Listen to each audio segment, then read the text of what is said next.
Hello friends, good morning. हम संस्कृत व्याकरण की प्रमुख संज्ञाओं पर चर्चा कर रहे थे। इसका एक वीडियो अपलोड हो चुका है तथा कुछ प्रमुख संज्ञाएं बची थी जिनकी चर्चा आज हम इस वीडियो में करेंगे। पद संज्ञा। पद का सूत्र है सुप्तिंगत पदम। सूत्र से सुबंत पद और तिङंत पद शब्दों की पद संज्ञा होती है। प्रतिपादिक शब्दों में प्रथमा से सप्तमी तक सु, जो, जस आदि सुप विभक्तियां लगाकर जो रामा, रामो, रामा आदि शब्द रूप बनते हैं वे शुबंत पद कहलाते हैं। अर्थात प्रतिपादिक शब्दों में जो प्रथमा से सप्तमी तक शुप विभक्तियां लगती हैं उनसे बनने वाले शब्द रूप सुबंत पद कहलाते हैं। धातुओं से विभिन्न लकारों में जो तिंग प्रत्यय लगते हैं उनसे बनने वाले शब्दों को तिङंत पद कहते हैं। विभिन्न लकारों में तिप, तस, झी तथा ता, आताम, झा आदि 18 तिंग प्रत्यय लगते हैं जो पठति, पठता, पठन्ति आदि धातुरूप बनाते हैं। अर्थात धातुरूप शब्द तिङंत पद कहलाते हैं। पद दो प्रकार के होते हैं, शुबंत पद, तिङंत पद। सुबंत पद सुबंत पद शब्द रूप होते हैं, तिङंत पद धातु रूप होते हैं। संहिता। संहिता का विधायक सूत्र परसन्निकर्ष संहिता। अर्थात वर्णों की अत्यंत समीपता को ही संहिता कहते हैं। शत संज्ञा। सत तव शत सूत्र से सत और शानच प्रत्ययों की सत संज्ञा होती है। अर्थात सत, सात्र और शानच प्रत्ययों से जो शब्द बनते हैं उनकी सत संज्ञा होती है। प्रातिपादिक संज्ञा। प्रातिपादिक का विधायक सूत्र अर्थवद धातु प्रत्यय प्रतिपादिकम। सूत्र से धातु रहित, प्रत्यांत रहित सार्थक शब्द स्वरूप की प्रतिपादिक संज्ञा होती है, जैसे राम, कृष्ण, लता आदि। कृद्धति समास। चह सूत्र से कृत प्रत्यांत और तद्धित प्रत्यांत तथा समास भी प्रतिपादिक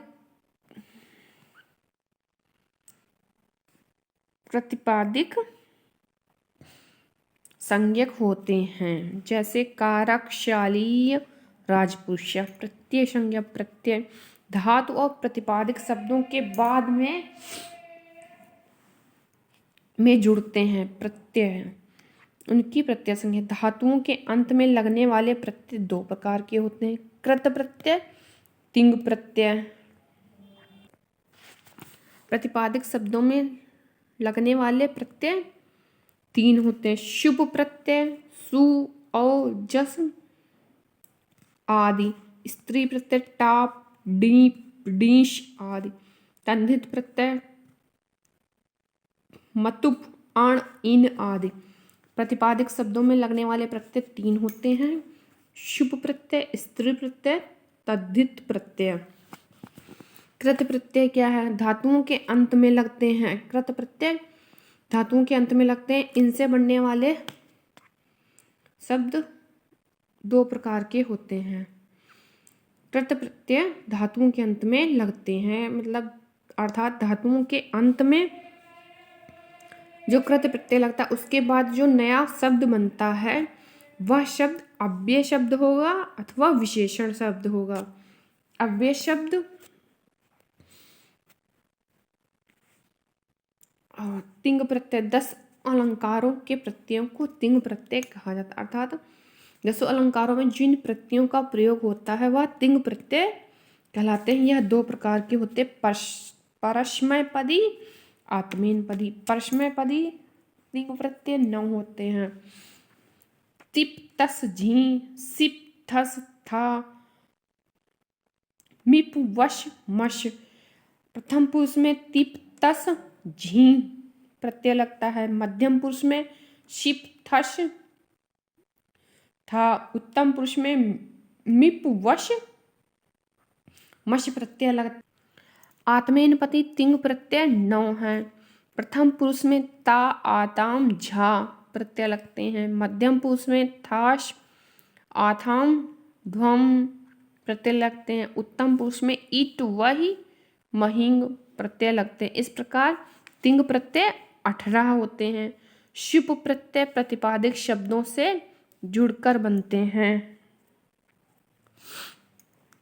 शुभ प्रत्यय 21 होते हैं जो विभक्तियों में लगते हैं, अर्थात प्रतिपादिक शब्दों में जो प्रत्यय लगते हैं वह शुभ प्रत्यय होते हैं। शुभ प्रत्यय विभक्तियों में लगते हैं। विभक्तियां 7 होती हैं, प्रथमा द्वितीया तृतीया चतुर्थी पंचमी षष्ठी सप्तमी।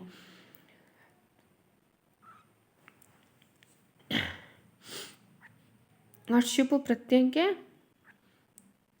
तीनों वचनों में होते हैं। सु औ जस अम औट सस टा भ्याम भिस डे भ्याम भ्यश अंशी भ्याम भ्यश अश ओश आम डी ओश शुप। स्त्री प्रत्यय पुल्लिंग शब्द को स्त्रीलिंग बनाने के लिए जिन प्रत्ययों का प्रयोग किया जाता है उन्हें स्त्री प्रत्यय करते हैं। टाप डाप जीस टाप डाप चाप डीप डीश दीन ऊन तिंग आदि स्त्री प्रत्यय प्रतिपादिक शब्दों में लगाए जाते हैं। शुभ प्रत्यय भी प्रतिपादिक शब्दों में लगा। तिंग प्रत्यय प्रतिपादिक शब्दों के अंत में लगने वाले प्रत्यय। तद्धित प्रत्यय प्रतिपादिक शब्दों के अंत में लगने वाले प्रत्यय तद्धित प्रत्यय कहलाते हैं। तद्धित प्रत्यय मतुप इन त्वा तल श्य तलिश तशिल हैं। स्थानीय और आदेश संज्ञा।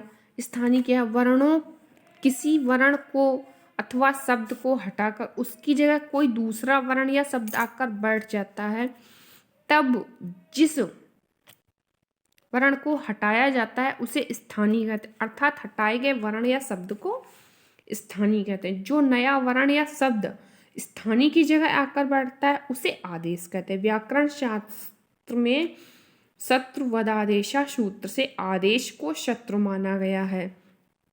जैसे प्रत्येकम प्रत्येकः प्रत्येकः, यहाँ ई को हटाकर उसके स्थान पर या बैठाया गया है, अतः ई स्थानीय है एवं या आदेश है।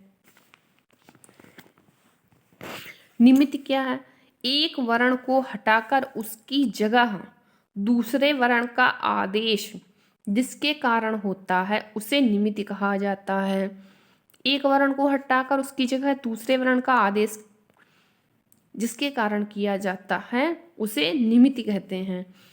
जैसे प्रत्येकः प्रत्येक में ई स्थानीय के स्थान पर या आदेश अय स्वर के कारण हुआ है, अतः अय निमित्त है। आगम जो वर्ण किसी वर्ण को हटाए बिना आकर बैठ जाता है उसे हम आगम कहते हैं। मित्रवदागम सूत्र से आगम का आगमन मित्र की तरह होता है, अर्थात व्याकरण शास्त्र में आगम को मित्र के समान माना गया है। सम सुट कृत कृत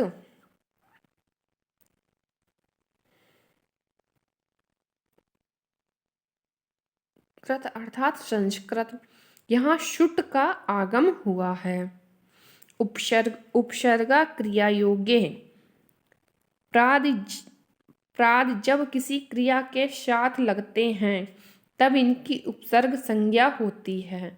उपसर्ग किसी भी क्रिया के आरंभ में लगते हैं। प्रादि का अर्थ है आरंभ। उपसर्गों की संस्कृत में उपसर्गों की संख्या 22 22 अर्थात 22 है। कारक, कारक संज्ञा देखते हैं क्या। कारक क्र धातु लवणाव वूल प्रत्यय से मिलकर बना है।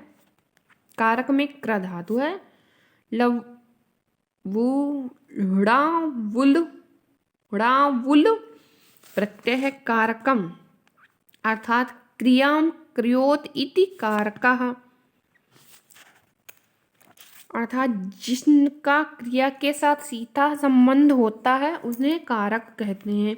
कारक का विधायक सूत्र यहाँ पर 2 दिए गए हैं। क्रियाजनकत्वम कारकम, क्रियान्वयत्वम कारकम। कारक 6 होते हैं। कर्ता, कर्म, करण, संप्रदान, अपादान, अधिकरण। इसका विधायक सूत्र है कर्ता कर्म च करणम संप्रदानम तथैव च अपादान अधिकरणे इत्याहु कारिकाण सटः सूत्र से कारक 6 संस्कृत व्याकरण में संबंध और संबोधन को कारक नहीं माना जाता है। विभक्तियां देख, संज्ञा जिसके द्वारा कारकों एवं संख्याओं को विभक्त किया जाता है उसे विभक्ति कहते हैं। इसीलिए शुभ पद को भी विभक्ति कहते हैं।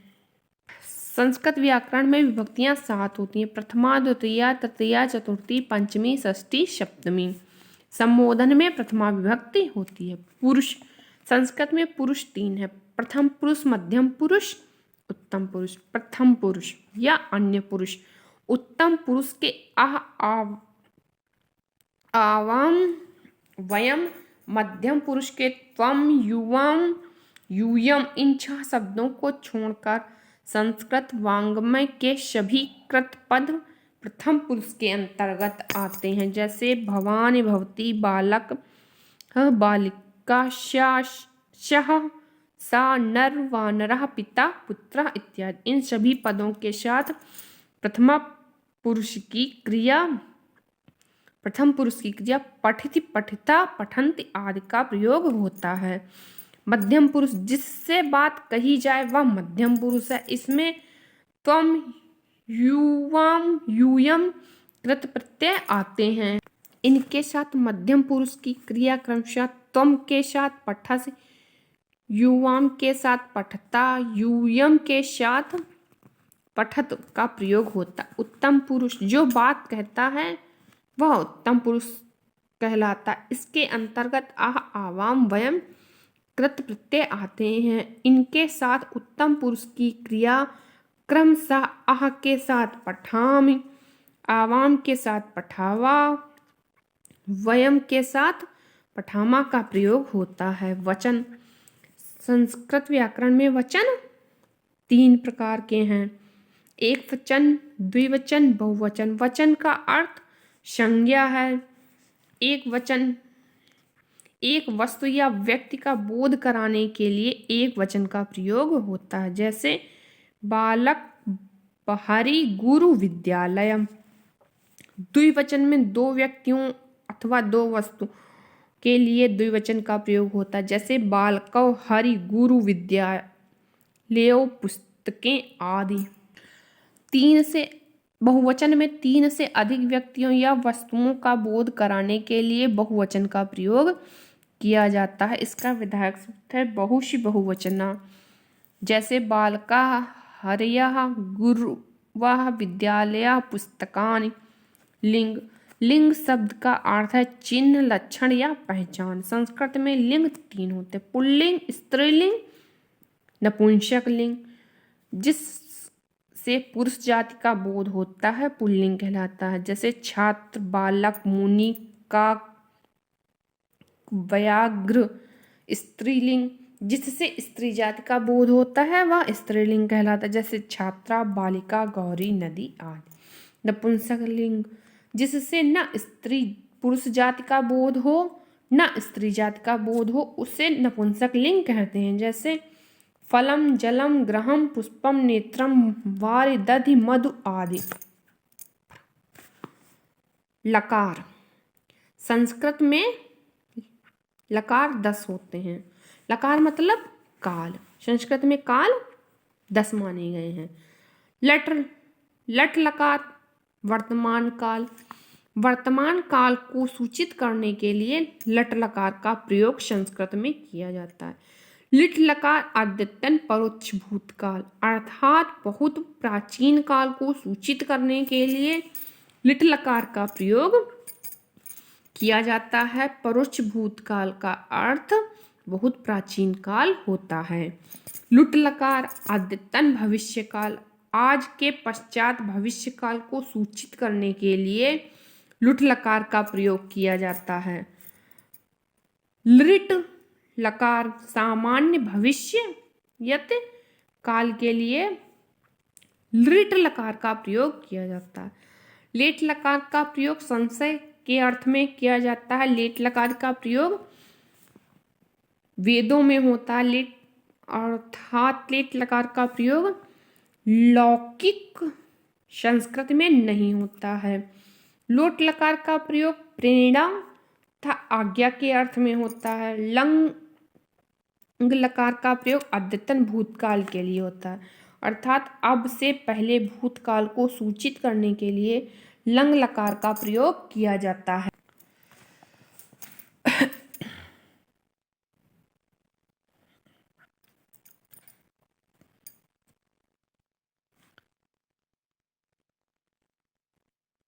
लिंग लकार इसके दो भेद हैं, विधिलिंग लकार और शीलिंग लकार। विधि लिंग लकार में विधि निमंत्रण आमंत्रण चाहिए के अर्थ में विधिलिंग लकार का प्रयोग होता है, जबकि आशीलिंग लकार का प्रयोग आशीर्वाद के अर्थ में होता है। लुंग लकार का प्रयोग सामान्य भूत को सूचित करने के लिए किया जाता है।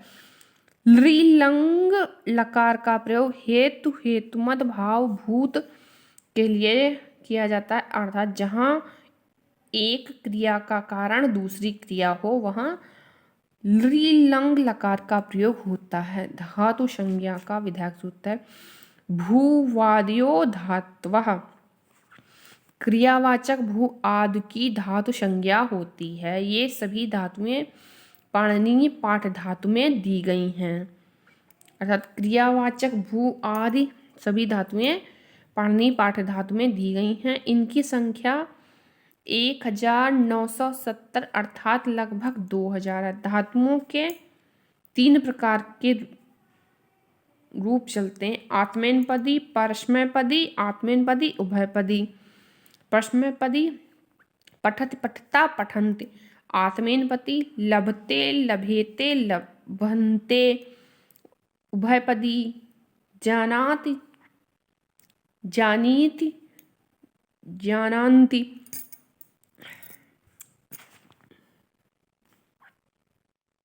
गण का अर्थ है धातुओं के विभाग, अथवा गण का अर्थ होता है धातुओं का समूह। संस्कृत में 10 गण हैं। संस्कृत व्याकरण में लगभग 2000 धातुएं हैं। प्रत्येक धातु किसी न किसी गण में परिणित होती है। भवादि गण में 1035 धातुएं हैं। अदादि गण में 72 धातुएं हैं। जुहोत्यादि गण में 24 धातुएं हैं। दिवादि गण में 140 धातुएं हैं। श्वादि गण में 35 धातुएं हैं। तुदादि गण में 157 धातुएं हैं। रुद्धादि गण में 25 धातुएं हैं। तनादि गण में 10 धातुएं हैं। क्रियादि गण में 61 धातुएं हैं। चुरादि गण में 411 धातुएं हैं। संस्कृत व्याकरण में के प्रथम गण अर्थात भवादि गण में 135 धातुएं हैं, अर्थात भवादि गण में सबसे अधिक धातुएं हैं। सबसे कम धातुएं तनादि गण में हैं, जो 8वां गण है। Please share, like, subscribe my channel Virat education. Watching for video, thank you.